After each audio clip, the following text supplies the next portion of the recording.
दिवाळीच्या निमित्तानं आपण बोलतोय तर एक आपलं ना फेस्टिवल माहोल खूप आपल्याला देऊन जातो. बऱ्याच गोष्टी आपण हो. मित्रमंडळींना भेटतो, अनेक जणांना भेटतो किंवा सेलिब्रेशन जे असतं ना दिवाळी विशेष करून आपण आनंदी असतो. माहित आहे फराळ खायचा या सगळ्या गोष्टी असतातच, पण दिवाळी म्हटलं आनंदी. तुमच्यासाठी कशा पद्धतीनं असतं, काय काय मेमरीज आहेत, काय शेअर करायला वाटतात? माझ्यासाठी दिवाळी म्हणजे फराळ तर मला आय एम अ फूडी.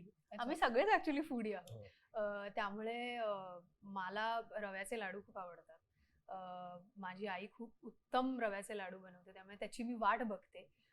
माझी आजी खूप छान करंज्या बनवते ओल्या नारळाच्या. आणि दिवाळी म्हटली की मी थेट आजीकडेच, म्हणजे लहानपणापासून आम्ही आजीकडेच जायचो आणि तिकडेच आमचं मुक्काम असायचं.